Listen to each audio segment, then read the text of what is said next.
Good morning mga katiwala. Martes, aldaw ni Martes, pet sa 11, kan bulan ni Marso, yaon man giraray po kita sa enot na simana kan panahon ni Kwaresma. Panahon na kung sa iniimbitaran ang lambang sa satuya na makisumaro sa pagsakit, kagadanan, tanganing makaniko kita makisumaro man sa pagkabuhay diwan asin kapangganahan kan sa tuyang kakurangan. Welcome po kamo digdi sa tuyang programa Diyos bago ang kabos. Pinupunan niya to an sa tuyang aldaw sa mahal na Diyos, nagahahagad in pagiya, inspirasyon asin kusog sa mahal na Diyos sa pagsabat niya to sa mga pagpalo kan aldaw na ini. So, munyan po niya to, mga katiwala, mga nagdadagog po niyan, digdi sa Radyo Veritas Legazpi 1008, nakikisumaro sa tuya sa tuyang Facebook live streaming, kan sa tuyang istasyon, asin nahihiling man po kita sa DCTV Channel 2 sa mga nagdadalan mo niyan sa TV. Good morning po. Puna na niya to ining sa tuyang selebrasyon sa mga ka pamigdit, asin pag-awit, kang Holy Spirit. Sa ngaran ka na ba, kan aki, kasing ka na Espiritu Santo. Amen. Come, Holy Spirit, we need you. Come, Holy Spirit, we pray.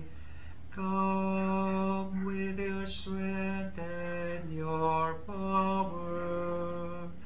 Come in your own special way.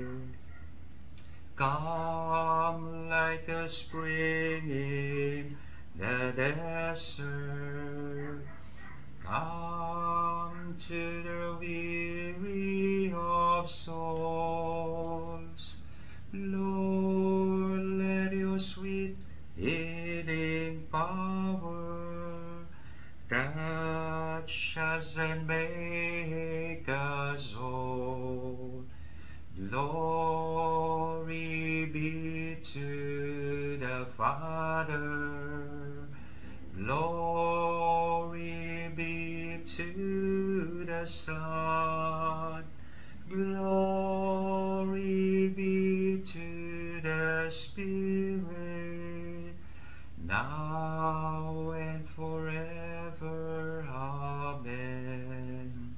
Sa ngaran ka nama, kan aki, asin ka Espiritu Santo. Amen. Ngunyan mga katiwala, sa tuya ng ginanyugon, ang mga babasahon, ang enot na babasahon halik sa libro ni Propeta Isaías, Kapitulo 55, versikulo 10 hasta 11. An uran, asin ang yelo minahilig halik sa langit, asin day minabalik tuman sagpod na day matubigan ang daga. Tanganing makapabunga, asin makataunin panhib, sa nagtatanom, asin tinapay sa nagkakakan. Siring man kaiyan, ang tataramon, na minaluwas ang uso ko, day minabalik na daing bunga, kundi inuutog ang sa kong pagbuot, asin hinahaman ang katuyuhan na pinagsubulan ko kaiyan. Mga katiwala, ang tataramon nin sa tong kagurangan. Responsorio hali sa Salmo Kapitulo 34, versikulo 4 hasta 5, versikulo 6 hasta 7, versikulo 16 hasta 17, versikulo 18 hasta 19. Ang sa tuya pong simbag, sa gabos na kasakitan ililigtas nin Diyos ang mga matanos. Umawan nindo ang kagurangnan sa kaibahan ko, sarabay kita sa pagpamuraway kan sa iyang ngaran. Hinanap ko ang kagurangnan asin sinimbag niya ako, ilinigtas niya ako sa gabos kong natatakutan. Simbag, sa gabos na kasakitan ililigtas ni Diyos ang mga matanos. Maghiling kamo sa iya, asin mapapano kamo ning kaugmahan, asinan sa indong lalaugon na imapapasupog. kan mag-agrangay ang dukha dinangog nin kagurangnan asin nililigtas sa gabos niyang kahurasaan. Simbag, sa gabos na kasakitan, ililigtas din Diyos ang mga matanos. Ang mga mataning kagurangnan niyaon sa mga banal, asin dinadangog niya an sa indang inagrangay. Sa an kaanggutan nin kagurangnan tumang sa mga tampalasan, tanganing maparaan sa indang girumdom sa daga. Simbag, sa gabos na kasakitan, ililigtas ni Diyos ang mga matanos.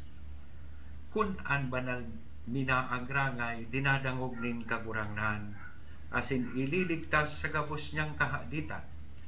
Ang kagurangnan harani sa mga pusong nagtitios, asin ililigtas niya ang mga nahalian ng paglaon. Simbag, sa gabos na kasakitan, ililigtas ni Diyos ang mga matanos.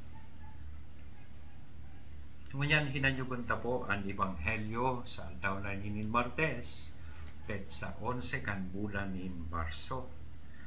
Nasa enot na simana po kita kan panahon ni Kwaresma. Ang Ebanghelyo sinurat ni San Mateo, Kapitulo 6, versikulo 7 hasta 15. Kung kamo magpamibi, tay kamo magmatinarabon, arog kan mga pagano na naguhuna, nahihimateon kung magamit nindakol na tataramon.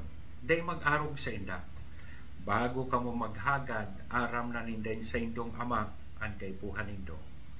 Magpangadji kamo, siring kaini. Ama nyamo, nayaon sa langit, sambahon ang ngaran mo, mapasamuya ang kahadean mo. Kuyugon ang buot mo nigdi sa daga, ninsiring sa langit. Ang samong kakanon sa roal daw, itaong mo sa muya mo niyan. Patawaron mo kami kan samong mga kasalan, siring kan pagpatawad niya mo sa mga nagkasala sa muya.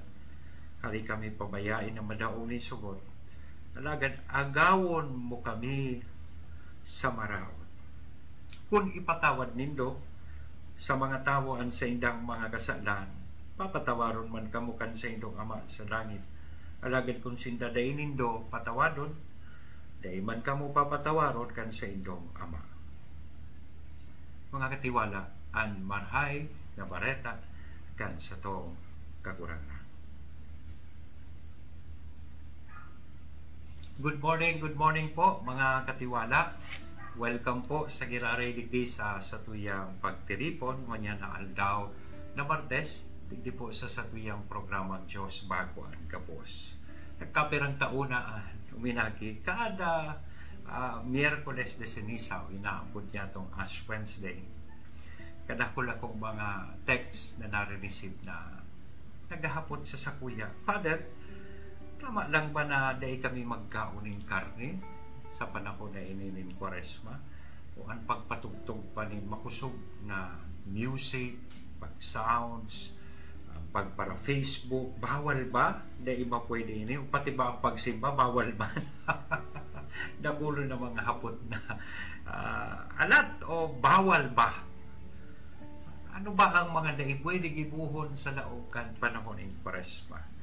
Maski aram ko, these are valid questions, but I would usually tell them, permi kong tigsasabi po sa inda, that the most important thing to do is not to be preoccupied with what is forbidden or bawal.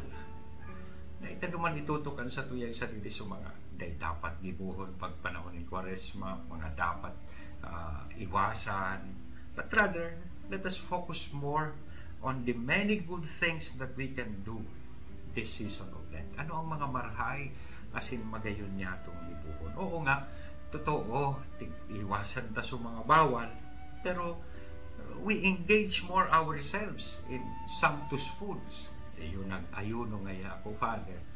Pagkatapos man kang pag-ayuno ay talagang bonggang-bonggang karaunan sa tuyang tigitipo. So nawawara su espiritu ka sakripisyo. Mautob sa naso tigsasabi bawal, pero sa likod ka iyan yaon an sa tuyang pagpasubra.